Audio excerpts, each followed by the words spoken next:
Hi, hello. Remember on Monday when I said I was done making videos regarding anything revolving the election unless somebody said or did something very stupid? Because let's be honest, we are all bored of this and we're all just waiting to see the results on next Tuesday or Wednesday. I'm not certain which day it is. I'm glad you do remember that. So you should know somebody did or said something very stupid today. But before that, I want to draw the attention back to that video I made, I think a week ago, 2 weeks ago, about that really slow, dumb woman who is now in jail, and she was on social media lying to everyone saying, oh my God, they were locking me away just for praying. They're locking me away because I'm against abortion. They're making my husband a single father, and the only person to blame is Joe Biden and Kamala Harris.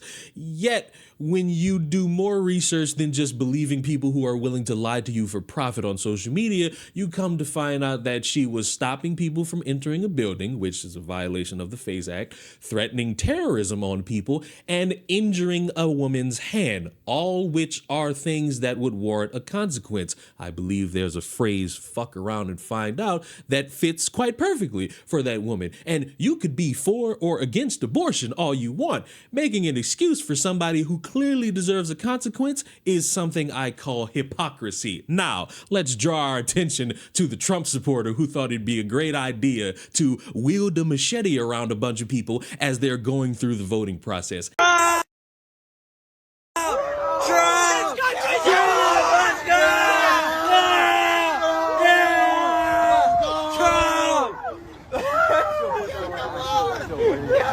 It's a stupid thing to do. Him and 7 other people, I believe, or maybe it was 7 all total, but all of these people were there. They were bothering and harassing people who were there to vote, and it's not a good look for you as a teenager doing something like this, and maybe somebody can excuse it by saying, oh, it's just teenagers having fun. You wouldn't say that when it's a Kamala Harris supporter screaming in a baby's face.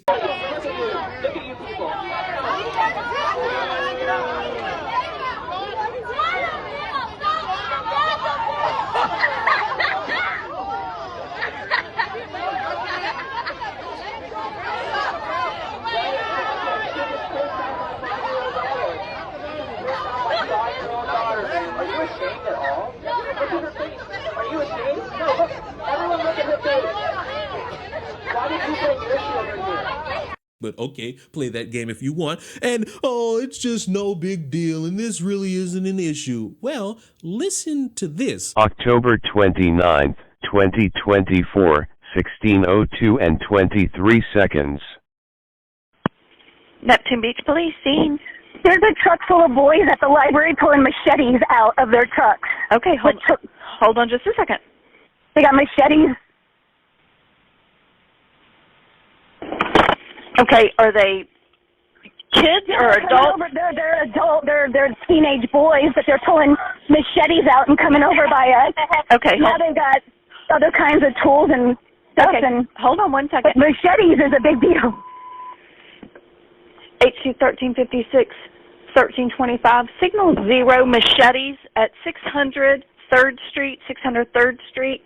The it's a library, black pickup full of teenage boys. Full of signal 56 boys pulling out machetes.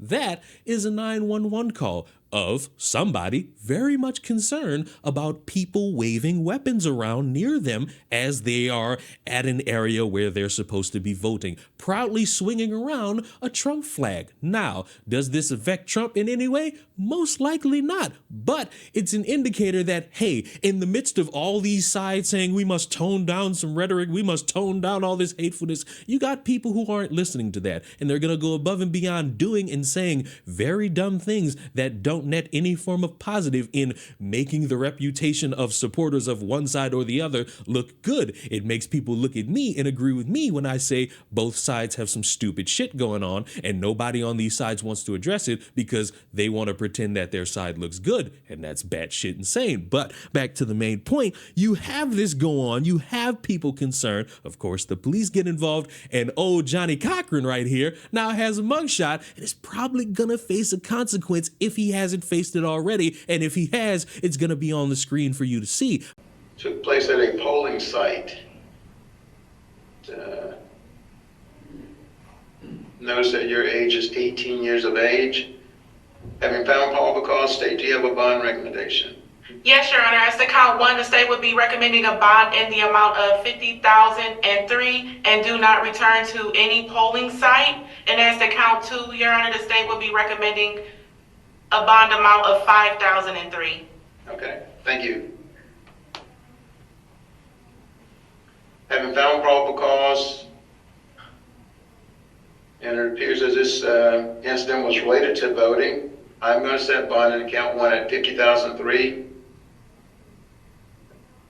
You'll be outfitted with a GPS monitor not to go within 1,000 feet of a polling place, unless it is for the specific purpose of your casting a vote. Other than that, you will not go within 1,000 feet of a polling place. Count two is improper exhibition of the firearm. Bond will be set at $5,003. Those are your bonds. All because been found, public defenders appointed, and your pass date is November 20th. Good luck to you, sir.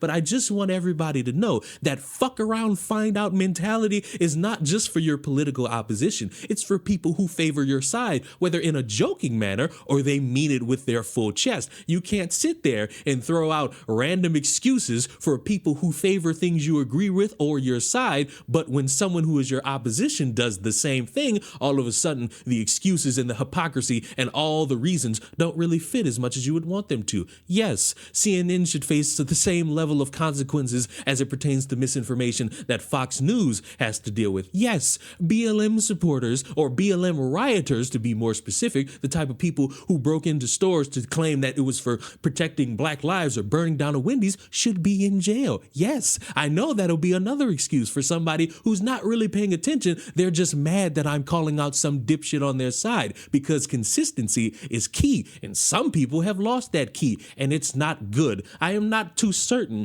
why there are layers upon layers upon layers of defense as long as you have the correct side to stay on. It's stupid, and it doesn't help the reputation of the people that you're holding so dear. It makes it seem like they also excuse it, which maybe I'm gonna casually put my hand on your lap as I say this. Those people don't want. As much as controversy seems to follow both of these political candidates, maybe they don't want to have to deal with controversy after controversy after controversy after controversy that oftentimes, sometimes, doesn't have to do with them. It has to do with the dipshits who support them. And it's good to call them out. It's good to say, hey, dumbass, we don't support you restricting access to buildings, threatening terrorism, marching Capitol buildings, burning down Wendy's, injuring somebody's hand, waving a weapon near people and having them fear for their life. It's easy to call out, but some people don't want to do it because we must keep the idea that we're the correct side to follow. Meanwhile, me, my two withered eyes, and my HD prescription eyes see very clearly there's a game being played that's not fun, and it pisses me off watching hypocrites try to excuse it. It's easy. Call it out. You don't ruin the reputation of your side by saying, hey, obvious bad thing. You're fucking bad, and we are going to call you out and distance ourselves and strengthen what we truly care about. It's just that easy. It's just that quick. And I would argue that's what it means to be a little bit consistent. And if you like that consistency and you love the fact that I am this sexy chocolate brown with oh so great hair, you can subscribe to the channel, because no matter what anybody might try to say, consistency is key. And whatever I see, no matter who's the skin color, what your political side is, or whatever you think is the right way to jerk off, I'ma always be there to criticize it. Mwah! Subscribe to the channel. Goodbye.